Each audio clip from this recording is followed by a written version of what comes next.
Inshuti bene data ndabaramukije mu izina rya Yesu. Muri kumwe na Irene Nahazwe, Pasteur. Nashaka uno munsi tuganire gatoyi ku ijambo ry'Imana.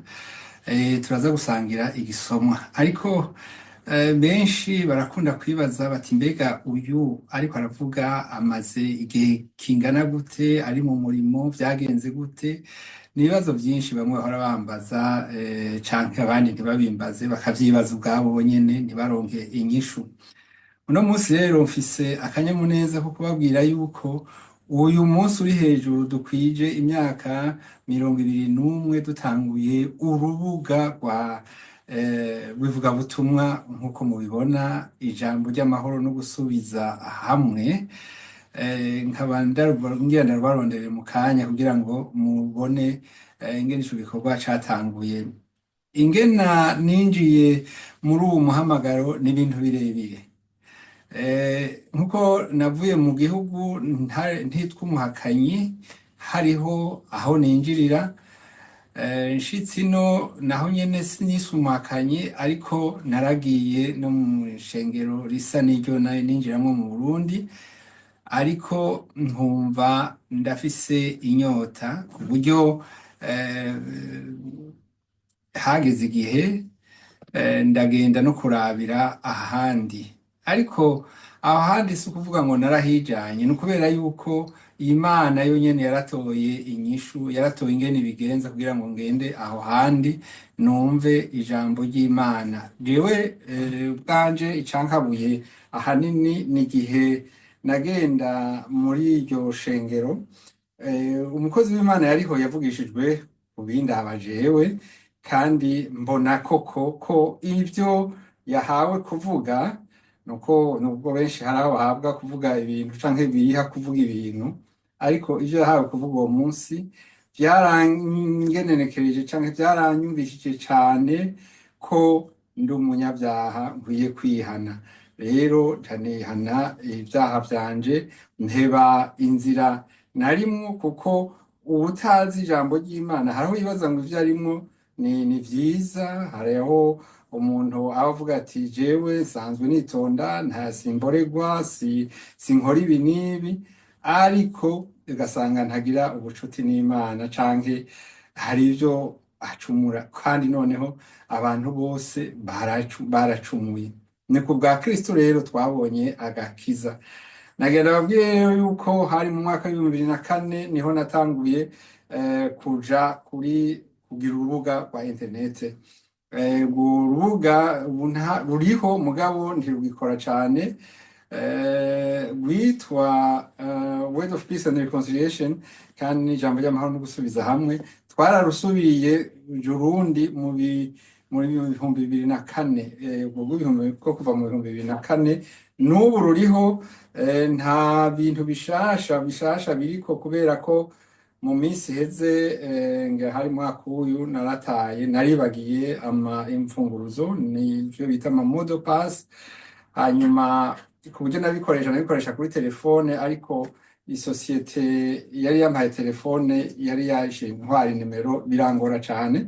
Gushika ubu rero sindasubira kuja kuri urwo rubuga, ariko narubutse nje kuri YouTube nkuko mubibona ubuye turi kumwe mumbona. Ego, none rero ndashima Imana ko kuva ico gihe twaronse abantu benshi badukurikiye, kandi bagiye batwandikira. Bamwe bahindutse novuga nti abo dukorana, abandi nabo ngira ngo n'ubu baraja barakubitira ko rumwe, kuko hariko ibisomwa vyinshi, harimo ijambo ry'Imana ryinshi kuri urwo rubuga. Mu kanya ndaza kurubereka, abazoronka akanya n'akaryo barugendereko. Uno munsi rero nipfuje ko tugaruka ku majambo y'Imana. Imbere yuko tugaruka kuri ayo majambo y'Imana, ashaka kubabwira yuko ntaco bimaze kwirirwa muriko murirukanga inyuma ya naka canke naka, canke inyuma y'umugirwa kanaka, kubera yuko uwo niba atari umukozi w'Imana, canke naho yoba ari n'umukozi w'Imana, wewe ubucuti bwawe burihariye. Ubucuti utegerezwa kugirana na Kristo burihariye. Ni ukuvuga umuntu wese ari ku giti ciwe. Kurya ko abana bafise amazina mu rugo iwanje, umwana wese afise izina ryiwe, iyo mpamagaye umwe nta kwitiranya, umwe wese arimenya, no ku Mana nuko. Nta shengero ndabivuge, nta shengero rizojana umuntu mu ijuru, ariko kandi hari abakozi b'Imana bariko bakora igikorwa ciza. Abantu bagiye bambaza ibintu byinshi, mbega ivyo bintu bariko bavuga ku ishengero ryo mu Burundi urabizi bimeze gute? Eka ibibazo byinshi, ngira ngo inyishu ni imwe gusa, inyishu ni ukuvuga bariko barondera nde, wowe uriko urondera nde? Uriko urondera ishengero canke uriko urondera Yesu? Rondera Yesu, nta handi womusanga atari mu ijambo ry'Imana. Aha ni Yesu, kandi niwe mukeneye kurondera. Murashaka kumbaza muti mbega ibi bintu twarigeze kubivuga, ibintu vy'amahuriro y'amashengero, twarigeze kubivuga ibintu by'ibitangaza, twarigeze kubivuga ibintu by'amavuta n'ibindi. Turafise uko tubibona. Turafise uko tubibona. Gukora ibitangaza ni Imana. Umuntu ashobora gukoreshwa ibitangaza kuko twarabihawe kugira ngo ibitangaza bikorwe. Muri kino gihe nta bitangaje birimwo, murabizi yuko hariho n'ababironderera uburyo kugira ngo, canke bakarondera umutahe kugira ngo ivyo bitangaza bibeho. Hariho rero n'abandi bantu batanga ubutumwa bakongera bakavuga n'ibindi. Twarabivuze no mu kiganiro kimwe ngaha yuko atambizi iyo tanga amazi y'umururazi n'amazi aryoshe ngo bikunde. None rero mwebwe icyo musabwa guhinduka rwose, musabwa guhinduka rwose. Ndabaramukije rero mu izina rya Yesu Kristo. Ndanezerewe kuko ikindi kiganiro murabibona c'ikibiriraho, navyipfuje kera mbere ko tugira ikiganiro c'ikibiriraho. Nibaza yuko binashobotse mu gihe kanaka tuzohora dutegura ibiganiro turi benshi kugira ngo twufashanye. Aha turi ku rugendo, abari mu rugendo rero bagenda baraganira, nuko niko twubakana, niko dutezwa kubakana. Jewe rero muti uwo wabatijwe bigenze gute? Nari mw'ishengero, hanyuma baranyakira neza, banyakiye neza. Yari ishengero y'umuvyuro.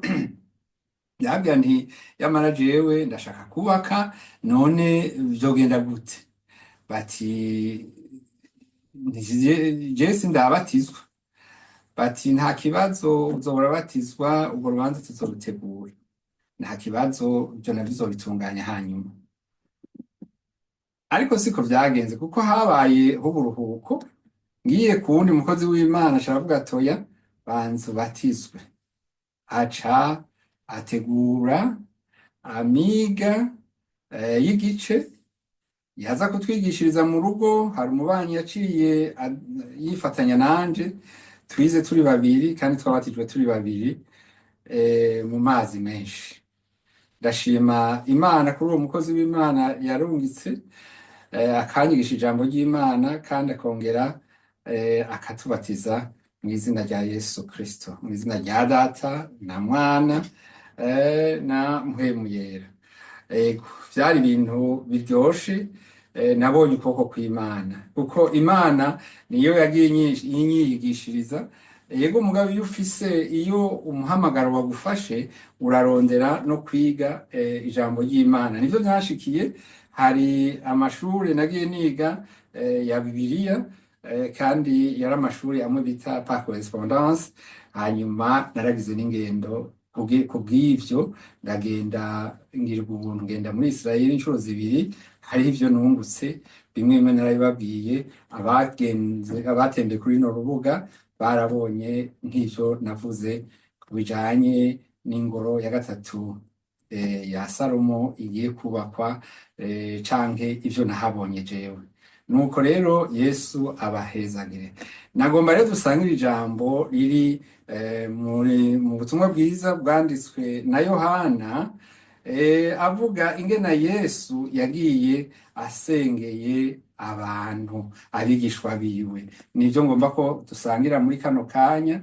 Hanyuma nkaba nongeye kubabwira ngo nimurangamire Yesu gusa, kuko Yesu niwe nzira n'ukuri n'ubugingo. Si umukozi w'Imana rurangirana ngo asizwe amavuta menshi canke makeyi. Yesu niwe nzira n'ukuri n'ubugingo. Ntawe uja kwa Data atamuciyeko. Niko yavuze kandi niko bimeze. Yesu rero abaheza. Uru rubuga rero nuko rumeze, ngira ngo murabibona aha. N'igihe twavuga ku byerekeye ivyo kugaruka kwa Yesu, ni bande batazoba bazima muri iyo myaka 1000. Kuri uru rubuga nagiye ahanini nandika mu Gifaransa. Abipfuza rero kuzogendera kuri uru rubuga bashobora kwandika amazina yanje yose, no ngena rutangura hano byanditswe gutya ngo Parole de paix de réconciliation, ijambo ry'amahoro no gusubiza hamwe. Nuko Yesu rero abahezagire.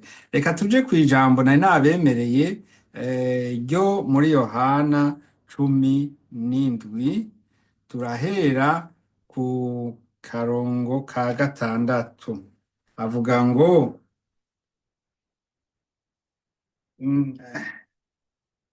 Yesu umuherezi mukuru wacu asengera biwe. Duhere ku karongo ka mbere 17, duhere ku karongo ka mbere. Yesu avuze ivyo arangamiza mu ijuru ati, Data, igihe kirashitse, shimagiza umwana wawe, ngo umwana agushimagize nk'uko wamuhaye ububasha ku bafise umubiri bose, ngo abo wamuhaye bose abahe ubugingo budashira. Ubu nibwo bugingo budashira, ko bamenya wewe Imana yonyene y'ukuri n'uwo yatumye Yesu Kristo. Nagushimagije mw'isi, nagushimagije mw'isi, nosoye igikorwa wampaye gukora. Nanone Data, unshimagizanye nawe, unshimagishirije bwa bwiza nahoranye ndi kumwe nawe isi itararemwa.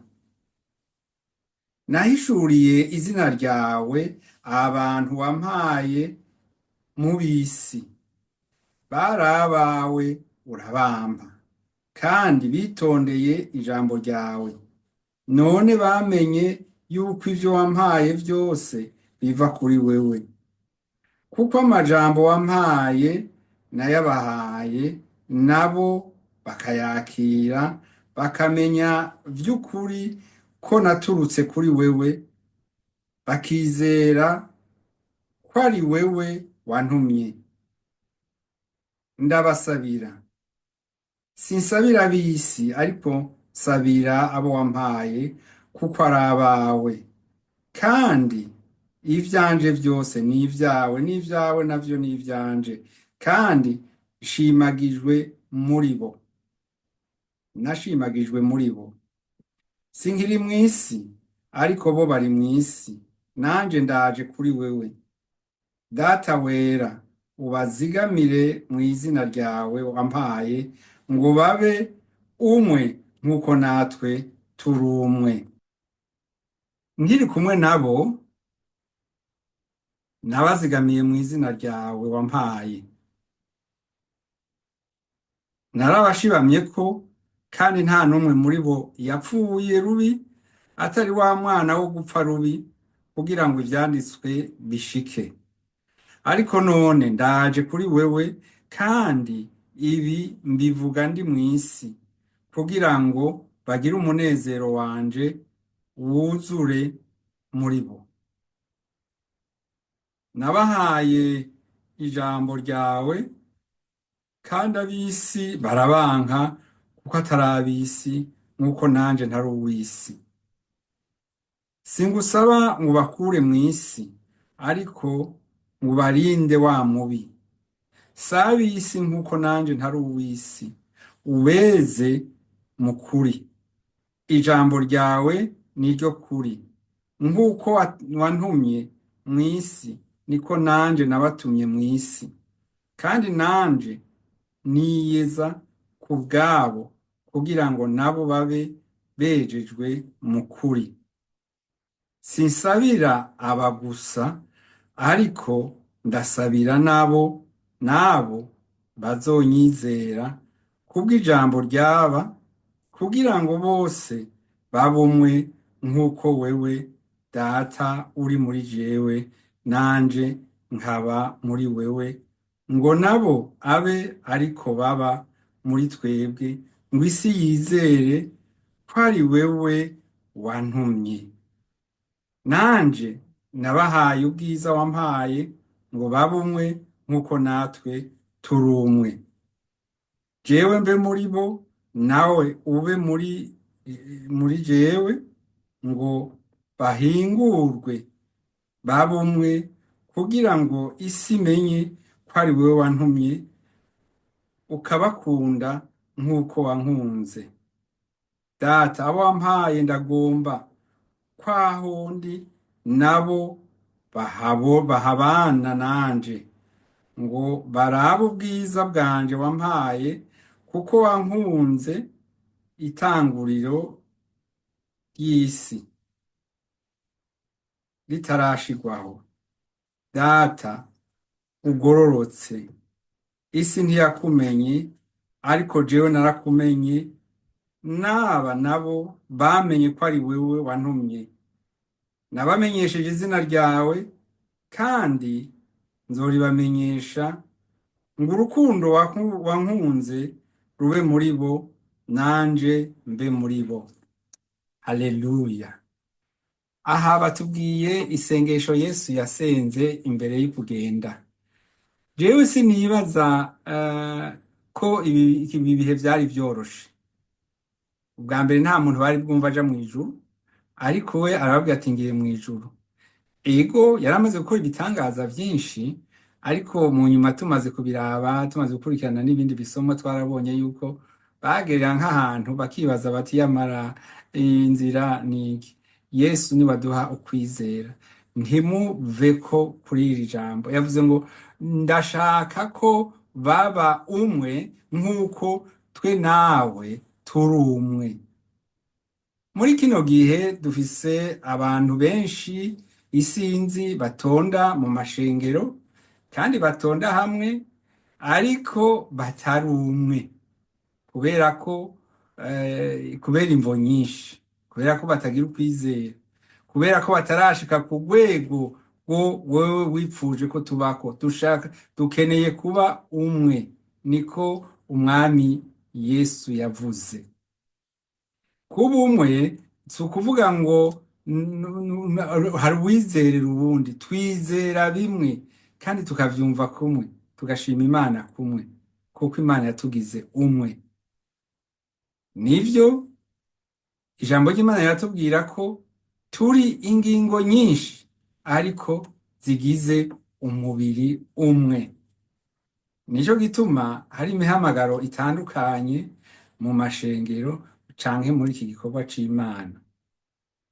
Nifuje rero kugira ngo ndabasomere aya majambo Yesu ubwiwe yavuze, yasengeye ishengero, yasengeye abigishwa biwe ataragenda, kandi ntiyasengeye intumwa ziwe gusa zari ngaho, yarasengeye n'abazokwemera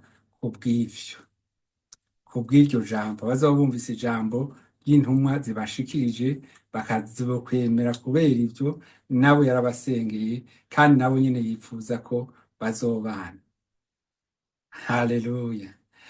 Nagomba nongere ndabaganirize. Nababwiye ko imyaka 21 iraheze tugize urubuga rw'ijambo ry'amahoro no gusubiza hamwe, ariko n'imbere yaho twari mu gutangura igikorwa. Je nahora nandika bimwe bita amapoem, n'utuntu tw'ubutwenza, sketch, ibintu. Hanyuma umunsi nagiye nakiye Yesu by'ukuri, narahinduriwe umurimo.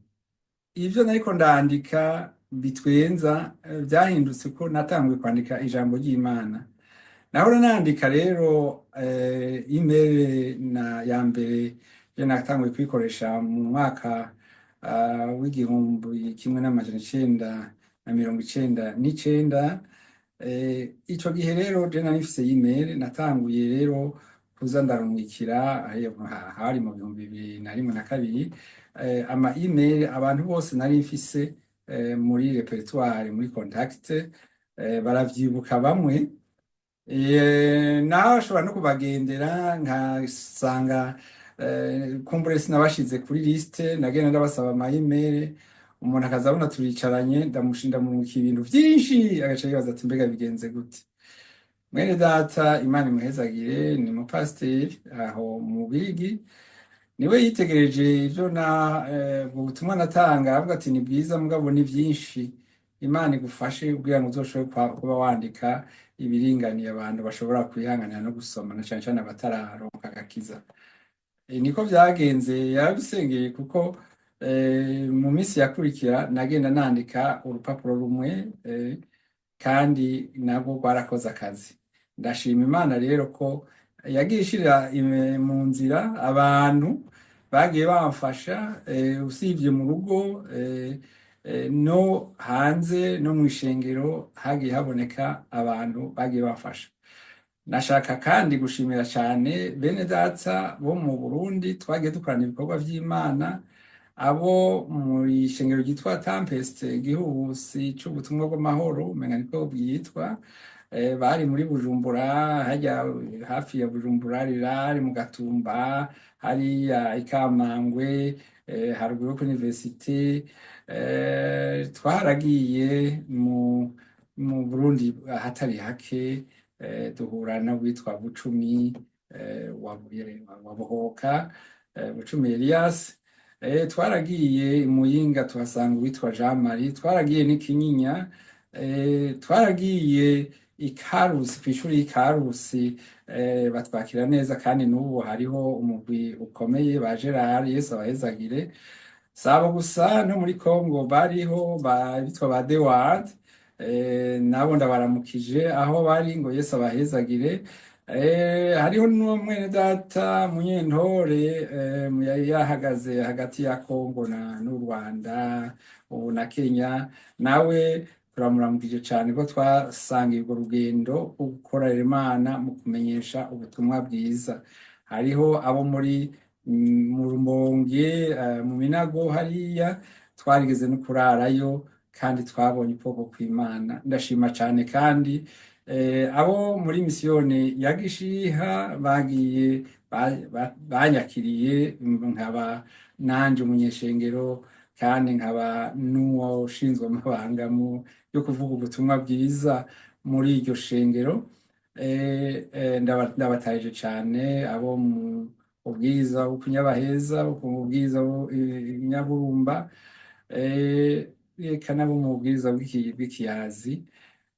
Hariyo n'ahandi twagiye hariya Ikibingwe, nabo turabatahije cane. Hariho henshi tutaragenda twifuza kuzohashika ariko kandi bakora ibikorwa vyiza. Nuko rero mukomeze, turibaza yuko ibihe bitera bija imbere, iminsi isigaye siyo iminsi isigaye niyo mike turavye yarenganye, kuko twitegereje ibimenyetso biriko biraba hirya no hino vyo kugaruka kwa Yesu, ngira ngo tworara turabivuga ntitwobiheza. Ariko kandi twizere kuko iyo yatwemereye ni Imana itazi kubesha, ni Imana ivuga igashitsa. Yesu yaravuze ngo ngiye kwa Data kubategurira ikibanza, ngo yaba ataki ibibanza biriyo ngo munzu kwa Data hari ibibanza vyinshi, yaba bitariho mbanda bibabwiye, ariko nzoza kubajana. Reka tuhasome kugira ngo namwe mwiyumvira aya majambo. Sayo ndiko ndikurira mu mutwe, n'amajambo twahawe n'umwami wacu Yesu Kristo, twagiriwe ubuntu kugira ngo umwami Yesu Kristo aze. Abakuze imbere yacu ntibaronse n'amahirwe yo kuronka Bibiliya iteranije nk'uku, ariko twebwe turayifise, turashima Imana. Reka dusome muri Yohana 14, havuga ngo ntimuhagarike, umutwe w'amajambo uvuga ngo Yesu ni inzira n'ukuri n'ubugingo. Ntimuhagarike imitima yanyu, mwizere Imana nanje munyizere. Muhira kwa Data hari amazu menshi, iyaba atariho mba ndabibabwiye, kuko ngiye kubategurira ahanyu, kandi ko ngiye kubategurira ahanyu, nzogaruka kubajana iwanje, ngo aho ndi namwe abe ariho muba. Haleluya. Yesu yongera abwira umwe muri bo ati, ni jewe nzira n'ukuri n'ubugingo, ntawe ushika kuri data ntamujanye. Amen. Haleluya. Aya ni amajambo dukwiye kwishimira tukanezererwa, kuko nitwe twayahawe, kandi turi basemuragwa bayo. Yesu rero abahezagire. Mwari kumwe na Pasiteri Irene Nahazi. Reka dusenge dushima Imana.